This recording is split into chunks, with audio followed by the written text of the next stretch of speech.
안녕하세요. 스포츠 분석 전문가 천교수입니다. 천교수방에서 많은 분들과 좋은 결과 만들고 있습니다. 의사소통하실 분들은 고정 댓글 확인해 주세요. 그럼 오늘의 경기 분석 시작하겠습니다. 1월 8일 해외 축구 6경기 분석 시작하겠습니다.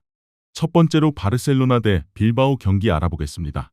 먼저 바르셀로나는 4-2-3-1을 기반으로 하며 전방에서 레반도프스키를 축으로 한 세밀한 빌드업과 마무리를 동시에 추구한다. 라민 야말은 오른쪽에서 안으로 파고들며 페널티 박스 측면 하프스페이스를 점유하는 움직임이 날카롭고 1대1 돌파 후 컷백 선택에서도 침착함을 보여준다. 결국 페란 토레스와 하피냐가 하프라인 부근에서 플레이메이킹을 맡고 라민 야말이 하프스페이스 침투를 반복하며 마지막엔 레반도프스키가 박스 안에서 마무리하는 패턴이 가장 위협적인 루트로 자리 잡을 가능성이 크다. 세트피스 상황에서는 하피냐와 다니 올모의 킥 퀄리티가 돋보이며 상대 박스 주변에서 얻어내는 프리킥 하나하나가 곧바로 득점 기회로 연결될 수 있다는 점도 강점이다. 이어서 빌바오는 동일하게 4-2-3-1 구조를 사용하지만 전체적인 경기 스타일은 보다 직선적이고 에너지 레벨을 앞세우는 방향에 가깝다. 빌바오는 강한 전환 압박과 높은 활동량으로 상대 빌드업을 끊어낸 지점에서 곧바로 전진하는 직선적인 공격으로 승부를 보려는 성향이 뚜렷하다. 다만 파이널 서드에서의 세밀함은 상대와 비교했을 때 다소 떨어지는 편이라 박스 근처까지 잘 올라가고도 마지막 패스나 크로스질이 아쉬워 마무리까지 이어지지 못하는 장면이 반복될 수 있다. 수비에서는 촘촘한 미드블록 운영으로 중앙을 어느 정도 틀어막지만 하프스페이스와 박스 측면에서의 2대1 패턴, 컷백 수비에 대해서는 대응이 다소 느린 단점이 눈에 띈다. 특히 페널티 박스 주변 파울 관리에서 과열되는 경향이 있어 직접 프리킥 상황을 자주 내주면 킥 퀄리티 좋은 상대를 상대로 치명적인 리스크로 돌아올 수 있다. 이번 슈퍼컵은 중립경기장에서 치러지지만 패턴 플레이와 세트피스 완성도, 파이널 서드에서의 마무리 디테일을 놓고 보면 한쪽이 분명히 앞서 있는 매치업이다. 빌바오도 활동량과 압박으로 변수를 만들 수는 있지만 시간이 흐를수록 패스 정확도와 세트피스 퀄리티의 차이가 누적되며 바르셀로나 승리 쪽으로 흐름이 기울 가능성이 높은 경기다. 이번 경기 바르셀로나 승을 추천합니다. 핸디 언어버 및 최종 조합은 고정 댓글 링크를 통해 가족방에서 확인해주세요. 두 번째로 본머스 대 토트넘 경기 알아보겠습니다. 먼저 본머스는 4-2-3-1 구조를 기반으로 홈에서는 라인을 과감하게 끌어올리며 좁은 구장 특성을 최대한 활용하는 팀이다. 특히 세메뇨가 측면을 찍고 내려간 뒤 페널티 박스 안쪽에 자리 잡은 크루피에게 컷백 형태로 낮고 빠른 크로스를 연결하는 루트는 본머스 공격의 대표적인 패턴이다. 테버니어는 이선에서 세컨볼을 주어 연결하는 플레이에 능하고 세트피스 상황에서는 킥을 담당하며 중거리 슈팅으로도 위협적인 선택지를 제공한다. 더블 볼란치는 수비 시에는 촘촘한 두 줄 수비를 형성하고 공을 잡는 순간 전진 패스를 과감하게 찔러 넣으면서 전환 속도를 끌어올린다. 이 덕분에 본머스는 홈에서 초반부터 압박과 템포를 동시에 높여 상대를 자기 진영 안으로 몰아넣고 세컨 찬스와 측면 크로스를 반복해 기세를 올리는 흐름을 자주 만든다. 이어서 토트넘 역시 4-2-3-1을 쓰지만 원정에서 공수 밸런스가 어긋나는 장면이 눈에 띄게 많다. 토트넘은 라인을 올려 공격적으로 나가려는 성향이 있지만 볼로스트 이후 전환 수비에서 뒷공간 커버가 늦어지는 고질적인 문제가 원정에서 더 두드러진다. 풀백이 전진했다가 복귀 타이밍을 놓치는 순간 하프스페이스와 측면 뒷공간이 동시에 노출되며 센터백이 커버를 나가면 중앙이 텅 비는 구조가 반복된다. 여기에 최근 원정 경기에서 실수성 실점과 후반 집중력 저하가 겹치며 실점 이후 멘탈이 허무하게 무너지는 장면이 적지 않다. 그렇기 때문에 이번 본머스 원정에서도 토트넘 수비 라인은 초반부터 심리적으로 여유를 잃고 박스 근처에서 과도하게 움츠러든 채 경기를 시작할 가능성이 크다. 이 경기는 이름값만 보고 토트넘 쪽으로 기울기 쉬운 매치업이지만 실제 흐름을 뜯어보면 본머스가 홈에서의 템포와 측면 침투 패턴이 훨씬 더 위협적으로 다가온다. 토트넘은 원정에서 수비 라인과 전환 속도가 동시에 흔들리며 실점 이후 멘탈까지 무너지는 장면을 자주 노출하고 있다. 그래서 전체적인 전술 구조와 최근 흐름 그리고 홈원정 차이를 모두 감안하면 이번 경기는 본머스 승리 쪽에 기대값을 두는 것이 더 현실적인 선택이다. 이번 경기 본머스 승을 추천합니다. 핸디 언어버 및 최종 조합은 고정 댓글 링크를 통해 가족방에서 확인해주세요. 세 번째로 풀럼 대 첼시 경기 알아보겠습니다. 먼저 풀럼은 4-2-3-1 포메이션을 기본으로 하지만 포백 라인 간격이 넓게 벌어지는 문제가 계속 노출되고 있다. 특히 센터백과 풀백 사이 하프스페이스가 자주 열리면서 상대 이선 자원들에게 위험 지역을 쉽게 허용하는 패턴이 반복되고 있다.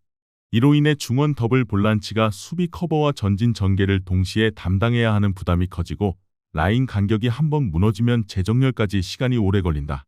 결국 포백 수비수들이 포진된 각자의 간격이 넓어서 상대 공격진들을 효과적으로 통제하지 못하고 이 여파로 중원 장악력이 떨어지며 공격 전환 시 템포까지 자주 끊기는 흐름이다. 그래서 선제 실점을 허용하는 순간 풀럼 입장에서는 다시 경기를 끌고 가기 위해 더 많은 공간을 내줄 수밖에 없는 구조라는 점이 부담으로 남는다. 이어서 첼시는 동일한 4-2-3-1을 사용하지만 이선 자원들의 유기적인 움직임으로 파이널 서드에서 많은 변화를 만들어내는 팀이다. 첼시의 에이스 콜 파머가 그 틈을 공략해 상대 파이널 서드 공간을 선점한다면 첼시는 비교적 수월하게 선제 득점을 노릴 수 있는 구도를 마련하게 된다. 결국 첼시는 페드로 네토의 측면 돌파, 주앙 페드로의 라인 사이 움직임, 콜 파머의 결정적인 키패스와 마무리가 하나의 패턴처럼 이어지면서 풀럼 수비 조직의 약점을 집중적으로 공략할 수 있는 전력을 갖추고 있다. 풀럼은 포백과 중원 라인 사이가 벌어지는 구조적인 약점 때문에 한번 주도권을 내주면 다시 흐름을 되찾기가 쉽지 않은 팀 상황이다. 반면 첼시는 콜 파머를 중심으로 한 파이널 서드 패턴과 이선 자원들의 움직임을 통해 상대 수비가 가진 틈을 끝까지 파고들 준비가 되어 있다. 결국 전술적 상성과 파이널 서드에서의 결정력을 감안하면 첼시가 이 흐름을 활용해 승리를 거둘 가능성이 더 높다고 보는 편이 자연스럽다. 이번 경기 첼시 승을 추천합니다.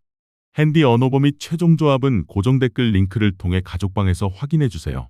네 번째로 맨체스터 시티 대 브라이턴 경기 알아보겠습니다.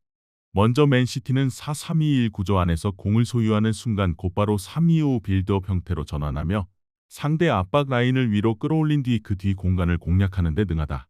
홀란드는 하프스페이스와 페널티 박스 경계를 오가며 수비 라인을 수직으로 찢는 움직임을 반복하고 박스 안에서는 한 번의 터치로 슈팅 각을 만들어내는 결정력이 여전히 리그 최상위급이다. 맨시티는 베르나르두가 전진 드리블로 1차 압박을 벗기고 포든이 하프스페이스에서 공을 이어받은 후 마지막에 홀란드가 침투 타이밍을 맞춰 들어가는 3단 콤비네이션을 반복적으로 구현한다. 또한 양 풀백은 빌드업 시 안으로 좁혀 들어와 중원 숫자를 더해주고 측면 윙 포지션은 인사이드 포워드가 채우면서 상대 수비 라인을 안쪽으로 찌그러뜨리는 패턴을 선호한다. 벤치에서도 교체 카드 자원이 워낙 풍부해 후반으로 갈수록 동일한 전술 구조 안에서 신선한 에너지를 그대로 투입할 수 있다는 점이 큰 강점이다. 결국 맨시티는 앞선이 무뎌질 만한 타이밍에도 전술 틀은 그대로 유지한 채 다른 자원들의 투입으로 압박 강도와 공격 템포를 다시 끌어올릴 수 있는 팀이다. 이어서 브라이튼은 3-4-3 기반으로 후방에서부터 짧은 패스를 이어가며 전개를 시도하지만 중원에서의 압박 타이밍이 조금만 어긋나면 그 순간부터 구조가 흔들리는 약점이 드러난다. 그래서 브라이튼은 전방과 중원의 1차 압박이 한 번만 헛돌아도 수비 라인 앞 파이널 서드 지역이 크게 노출되며 센터백들이 넓은 공간을 1대1로 감당해야 하는 그림이 반복된다. 이 상황에서 라인을 올렸다가 패스를 한 번에 허용하면 중원은 그대로 뚫리고 역방향으로 쫓아가는 수비만 남게 된다. 결국 브라이튼은 빌드업과 압박 모두에서 타이밍이 완벽하게 맞아떨어질 때는 날카롭지만 그 균형이 조금이라도 흔들리면 파이널 서드가 여러 차례 노출될 수밖에 없는 구조를 안고 있다. 이 경기는 브라이턴의 압박 구조가 갖고 있는 리스크를 맨시티가 얼마나 날카롭게 파고들 수 있느냐의 문제다. 브라이턴은 중원 압박 타이밍이 한 번씩 어긋날 때마다 파이널 서드 노출과 수비 밸런스 붕괴라는 대가를 치를 가능성이 크다. 종합적으로 봤을 때 맨시티가 홈에서 경기 템포와 전술 주도권을 모두 틀어지고 승리를 가져갈 확률이 더 높다. 이번 경기 맨체스터 시티 승을 추천합니다. 핸디 언어버 및 최종 조합은 고정 댓글 링크를 통해 가족방에서 확인해주세요. 다섯 번째로 크리스탈 팰리스 대 에스턴 빌라 경기 알아보겠습니다. 먼저 크리스탈 팰리스는 3백 기반 3-4-3 구조에서 먼저 수비 안정부터 가져가며 라인을 쉽게 올리지 않는 신중한 접근을 택하는 경향이 강하다. 팰리스의 공격은 피노의 터치라인 돌파 후 하프스페이스 침투 그리고 마테타가 박스 안에서 버텨주는 장면을 통해 간헐적으로 슈팅 찬스를 만드는 형태가 반복될 가능성이 크다. 하지만 세컨볼 경쟁에서 과감하게 숫자를 걸기보다는 수비 라인 뒤 공간 관리에 더 신경 쓰는 성향이 있어 박스 안에서의 2차, 3차 파상 공세보다는 한 번의 상황에 기대는 빈도가 높다. 또한 최근 일정이 촘촘하게 이어지면서 윙백과 측면 자원들의 체력 소모가 커져 후반으로 갈수록 오버래핑 빈도와 스프린트 횟수가 눈에 띄게 줄어드는 흐름도 무시할 수 없다. 결국 팰리스 입장에서는 예레미 피노의 개인 돌파와 마테타의 포스트 플레이를 통해 제한적인 찬스를 만들어내겠지만 전체적인 공격 볼륨이 폭발적으로 늘어날 가능성은 그리 높지 않다. 이어서 아스톤 빌라는 포백 기반 4-4-2를 바탕으로 투톱과 이선의 간격을 활용해 박스 주변에서 짧은 패스를 주고받는 패턴을 선호하는 팀이다. 그래서 빌라의 공격 루트는 로저스와 틸레만스, 혹은 틸레만스와 부엔디아가 박스 주변에서 빠른 템포의 2대1 원투 패스를 주고받은 뒤 그 틈을 파고드는 형태로 정리될 가능성이 크다. 반면에 이 기본 패턴 외에 측면을 깊게 파고든 뒤 컷백을 다양하게 섞는다거나 롱볼 이후 세컨볼을 대거 회수하는 공격 플랜은 상대적으로 빈약한 편이다. 게다가 빡빡한 리그 일정을 소화하는 과정에서 중원 자원들의 활동량이 떨어지면 박스 근처에서의 2대1 연계 속도도 둔화될 수밖에 없고 슈팅 시도 자체가 줄어드는 흐름이 나올 수 있다. 후반 교체 카드로 투입될 자원들도 전개 패턴을 완전히 바꿔줄 만큼 폭발적인 옵션이라기보다는 기존 틀 안에서 비슷한 역할을 반복하는 성향이 강해 드라마틱한 공격력 상승을 기대하기는 쉽지 않다. 이 경기는 화려한 공격 축제가 아니라 서로가 가지고 있는 한두 가지 패턴 안에서만 답답하게 공방을 이어가는 매치업에 가깝다. 양 팀 모두 전술적으로 새로운 장면을 보여주기보다는 정해진 루트 안에서 최소 실점만 허용하지 않겠다는 방향으로 접근할 가능성이 크다. 빡빡한 일정과 제한된 교체 카드, 단조로운 공격 패턴까지 모두 감안하면 결국 스코어는 크게 벌어지지 않고 무승부로 잠길 확률이 높은 경기라 할 수 있다. 이번 경기 무승부를 추천합니다. 핸디 언어버 및 최종 조합은 고정 댓글 링크를 통해 가족방에서 확인해주세요. 마지막으로 벌리 대 맨체스터 유나이티드 경기 알아보겠습니다. 먼저 벌리는 3백을 기반으로 3-4-3을 가동하지만 수비 라인과 미드필더 라인 사이 간격이 벌어지는 시간이 너무 길다. 특히 벌리는 수비와 미드필더 사이 공간이 벌어지면서 상대에게 하프스페이스와 이선 침투를 허용하는 장면이 반복되고 있다. 측면에서는 윙백의 전진 후 뒷공간 커버가 늦어 상대 윙포워드에게 풀백 뒷공간을 너무 쉽게 내주는 패턴이 고착화되고 있다. 이처럼 라인 간격과 측면 뒷공간 관리가 동시에 흔들리다 보니 최종 수비 라인이 페널티 박스 앞에서 우왕좌왕하는 모습이 자주 나오고 실점 위기 상황을 정리하지 못한 채 두 번째, 세 번째 찬스를 내주는 악순환이 이어지고 있다.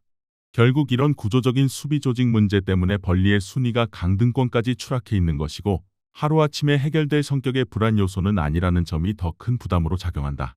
이어서 맨유는 4-2-3-1을 기반으로 하며 세스코를 최전방에 세워 라인 브레이킹과 제공권을 동시에 노리는 구조를 가져간다. 이렇게 불안한 강등권 팀 벌리의 수비 조직을 상대로 쿠냐는 반복적인 침투 패턴과 하프스페이스 공략으로 양질의 득점 찬스를 수월하게 생산해 나갈 가능성이 크다. 마운트는 이선에서 왕성한 활동량과 압박 가담을 바탕으로 세컨드볼 회수 이후 전진 패스를 빠르게 선택하며 박스 근처로의 침투 타이밍도 좋다. 더블 볼란치 라인은 볼 탈취 후 곧바로 전방을 향해 패스를 투입하는 데 초점을 맞추며 세스코와 쿠냐의 움직임에 맞춰 수직 전개를 시도한다. 라인 간격을 촘촘하게 유지하며 압박 강도를 유지할 수만 있다면 벌리의 빌드업을 초반부터 어지럽히고 역습 상황에서 수적 우위를 만드는 장면을 자주 연출할 수 있는 구조다. 결국 메뉴는 세스코의 뒷공간 침투와 쿠냐의 날카로운 드리블, 마운트의 이선 가담이 삼각 구도를 이루면서 벌리의 허술한 라인 사이 공간을 지속적으로 흔들 수 있는 카드들을 충분히 보유하고 있다. 이 경기는 강등권에 몰린 벌리의 불안한 수비 조직과 그 틈을 집요하게 파고들 준비가 된 메뉴의 공격 라인이라는 대비가 뚜렷한 매치업이다. 벌리가 3백과 미드필더 라인 간격을 정리하지 못한 채 경기에 들어간다면 마테우스 쿠냐와 세스코, 마운트가 하프스페이스와 뒷공간을 번갈아 공략하며 경기 흐름을 점점 자기 쪽으로 끌어올 가능성이 크다. 이 경기는 시간이 갈수록 벌리의 수비가 버티지 못하고 무너지는 방향으로 흘러갈 확률이 더 높아 보인다. 이번 경기 맨체스터 유나이티드 추천합니다. 핸디 언어버 및 최종 조합은 고정 댓글 링크를 통해 가족방에서 확인해주세요. 시청해주셔서 감사합니다.